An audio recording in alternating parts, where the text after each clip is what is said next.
செய்வினைய உறுதி செய்கிற அறிகுறிகள். ஏன் இந்த இடத்துல நான் அறிகுறிகள் சொல்ல வர்றேன் அப்படின்னா, நமக்கு ஒரு சில குழப்பம் இருக்குங்க. எது மாதிரி குழப்பம் அப்படின்னா, நமக்கு வர்ற ஏதாவது ஒரு சின்ன சின்ன கஷ்டத்தை கூட நாம் நினச்சிக்கிட்டு, ஏதோ நமக்கு செய்வன வச்சுட்டாங்க, நமக்கு செய்வன இருக்குது அப்படின்னு நாம் ஏற்றுக்கிறோம். அது தப்புங்க. அது தப்பு. நான் ஏற்கனவே சொல்லியிருக்கேன், கஷ்டங்கிறது இயல்பு, எல்லாருக்கும் இருக்கும். அந்த கஷ்டத்தோட வீரியம் கொஞ்சம் குறையும், கொஞ்சம் அதிகமாகும். அதாவது அந்த கஷ்டங்கள் எப்பயும் ஒருபோதும் செய்வினை ஆகாது. முதல்ல புரிஞ்சுக்குங்க. செய்வினைங்கிறது ஒரு வித இழப்பு. அது என்ன இழப்புன்னு நான் உங்களுக்கு சொல்கிறேன். அதாவது செய்வினைக்கு பல முகங்கள் இருக்குது.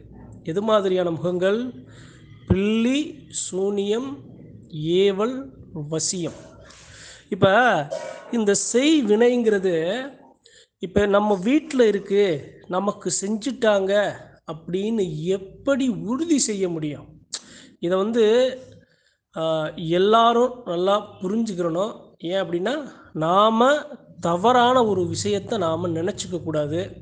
கஷ்டம்னு வந்தாலே யாரோ செய்வினை வச்சுட்டாங்கங்கிறது சொல்கிறது நம்மளுடைய அறிவின்மை. அதனால் சொல்கிறேன். சரி, செய்வினைங்கிறத எப்படி உறுதி செய்ய முடியும்? இப்போ என் வீட்டில் எனக்கு செய்வினை வச்சுட்டாங்க அப்படின்னா எப்படி உறுதி செய்ய முடியும் அப்படின்னா, செய்வினைங்கிறது ஒரு பொருள் வடிவத்தில் நம்ம வீட்டில் இருக்கும். அது ஊர்ந்து செல்லும், நகர்ந்து செல்லும், அது வளர்ந்து கொண்டே இருக்கும். அப்படி அந்த பொருள் வளரும்போது நம்மளை கொஞ்சம் கொஞ்சமாக முடக்கும். முதல்ல ஒரு அடி அடிக்கும், ஓங்கி அடிக்கும். நான் ஏற்கனவே சொன்ன மாதிரி பாறாங்கல்ல தூக்கி தலையில் வச்ச மாணிக்கு இருக்கும். அதற்கு அந்த அந்த அந்த அந்த வலிக்கு, அந்த வேதனைக்கு எப்படி இந்த பிரச்சனை வந்துச்சுன்னு நமக்கே தெரியாது. இப்போ நான் கஷ்டப்படுறேன் அப்படின்னா, நான் ஏதாவது ஒரு விஷயத்தில் உடல் ரீதியாக கஷ்டப்படுறேன்னா, ஏதாவது நான் ஒரு போதை பழக்கம் இல்லை ஒரு புகைப்பழக்கம் அப்படிங்கிற ஒரு விஷயத்துக்கு காரணம் இருக்கும். அதே சமயம் தொழில் ரீதியாக கஷ்டப்படுறேன் அப்படின்னா, இதில் நான் பண நஷ்டம், இதில் இந்த இந்த விஷயத்தை நான் சரியாக செய்யலை அப்படிங்கிற மாதிரி ஏதாவது ஒரு காரணம் இருக்குது. அதுபோன்று எந்த ஒரு காரணம் இல்லாமல் கஷ்டம் பயங்கரமாக வரும். நம்மளால் சமாளிக்க முடியாது, நம்மளால் யூகிக்க முடியாது, அனுமானிக்க முடியாது. அதுதான் அந்த செய்வினையோட முதல் அடி. சரிங்களா? சரி, அது வளர வளர அப்படி அந்த அடியிலிருந்து நாம் மீண்டுட்டோம் அப்படின்னா அதனுடைய வளர்ச்சி பெறும், அது நகர்ச்சி பெறும். அப்போ அது வளர வளர நம்மளை கொஞ்சம் கொஞ்சமாக அது முடக்கும். இதுதான் அந்த செய்வினையோட நோக்கம். சரி, இது இருக்கட்டும். இது நமக்கு தெரியாது.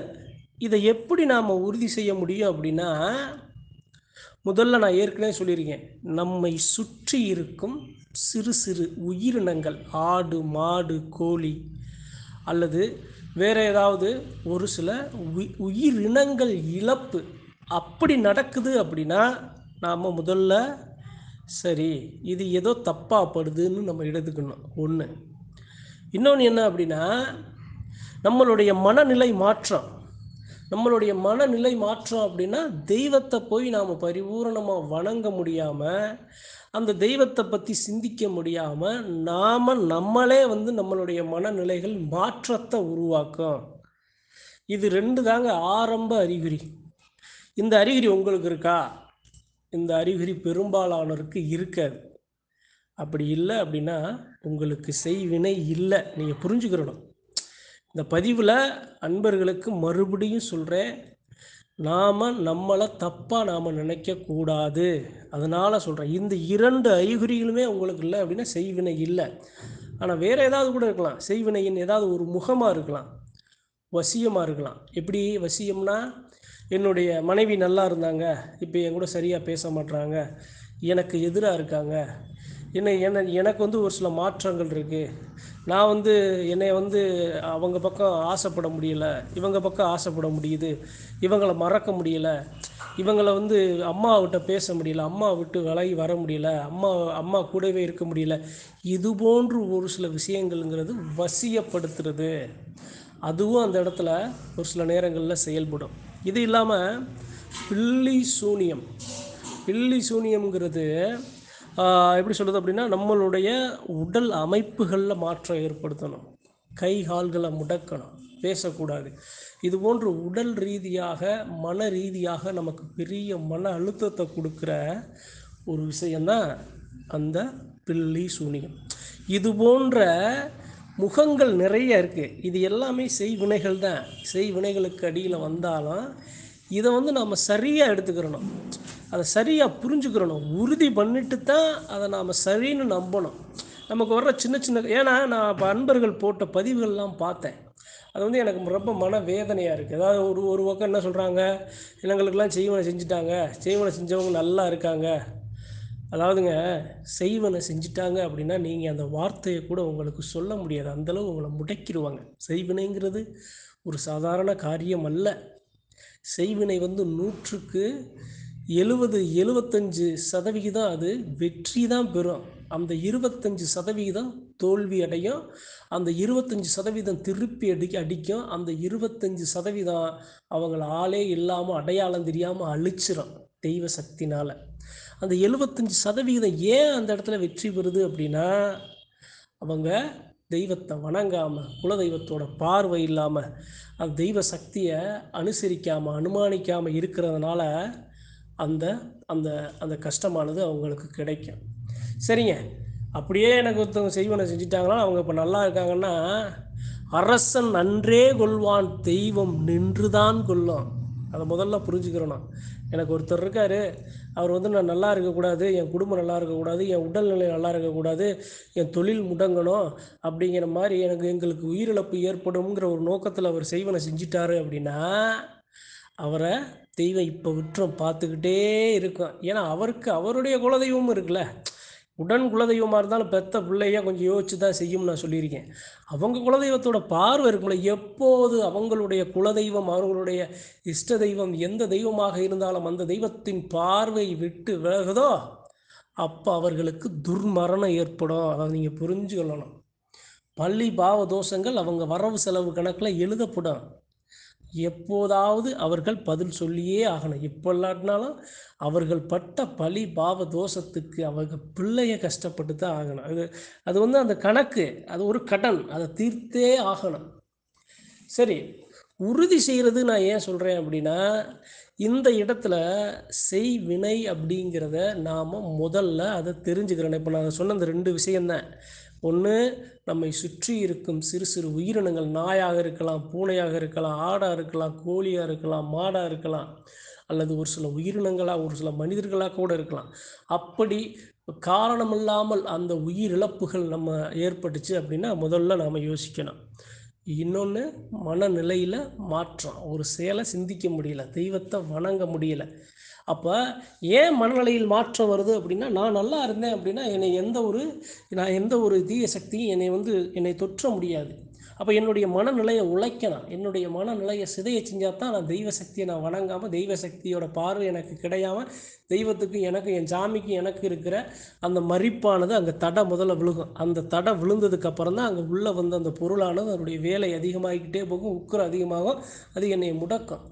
அப்போ அதனால தான் சொல்கிறேன், இந்த 2 அறிகுறிகள் இருந்தால் மட்டுமே சரி உறுதி பண்ணியாச்சு. ஆனால் இது இல்லை, செய்வனை இல்லைன்னா வேறு ஏதாவது சின்ன சின்ன பிரச்சனைகள் தான், நம்ம அதை பேசி சரி பண்ணிக்கிற முடியும். இல்லைனா மருத்துவர்களை பார்த்து நம்ம உடல்நிலையை சரி பண்ணிக்கிற முடியும்.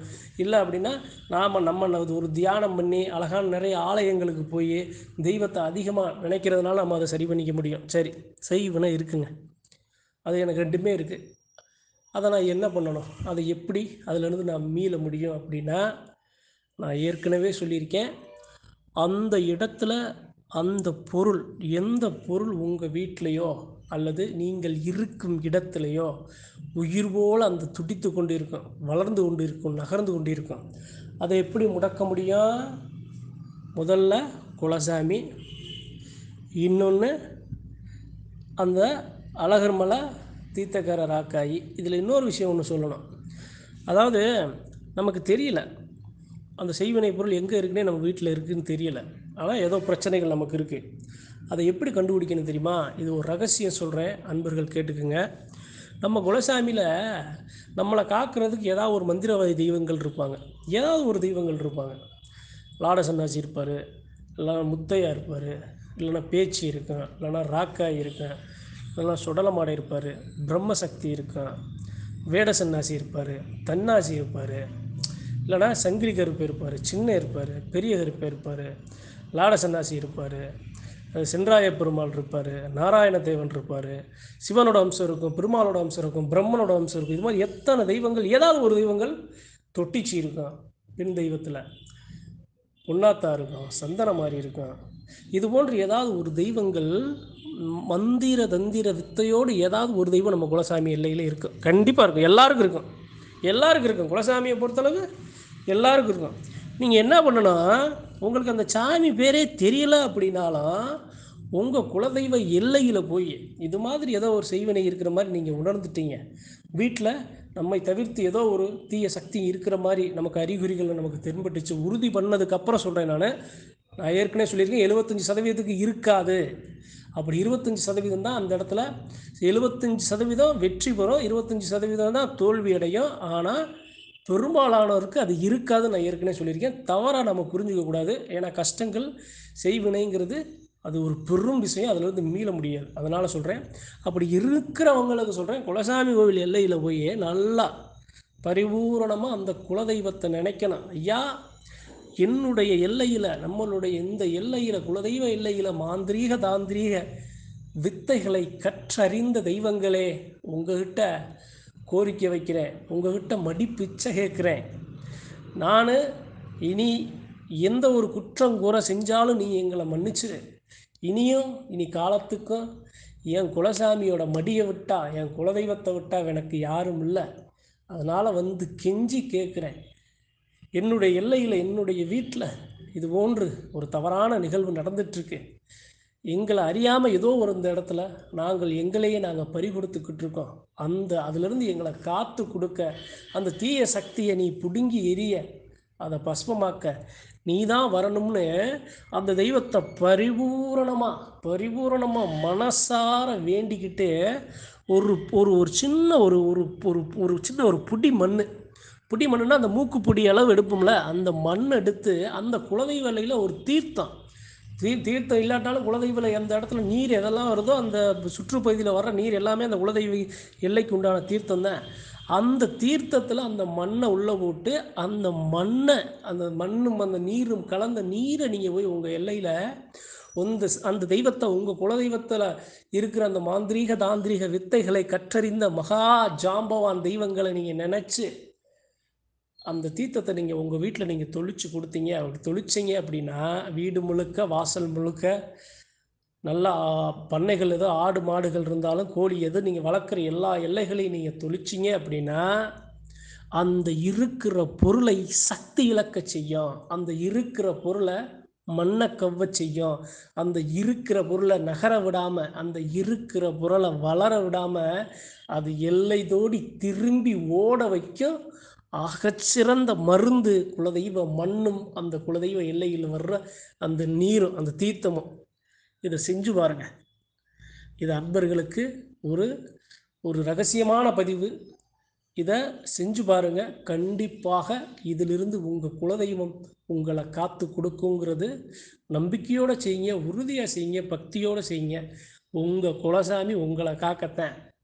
அந்த தெய்வத்துக்கு அதை விட ஆகச்சிறந்த பொறுப்பு எதுவுமே இல்லை. உங்களை காக்கலாம் அப்படின்னா அது தெய்வமே கிடையாது, குலதெய்வமே கிடையாது. அதனால் இது சத்தியமாக நடக்கும், உங்களை காத்து கொடுக்கும். இந்த தீ வினைகள்லேருந்து, வினையாக இருக்கட்டும், பிள்ளையாக இருக்கட்டும், ஏவலாக இருக்கட்டும், வசியமாக இருக்கட்டும், உடனே செய்யுங்க. குலதெய்வத்தோட அருளை பெற்று நலமாக வாழுங்க, ஆரோக்கியமாக வாழுங்க. அப்படிங்கிற இந்த பதிவை அன்பர்கள்ட்ட பகிர்ந்து கொண்டு நன்றி, வணக்கம். மற்றும் ஒரு பதிவில் சந்திப்போம்.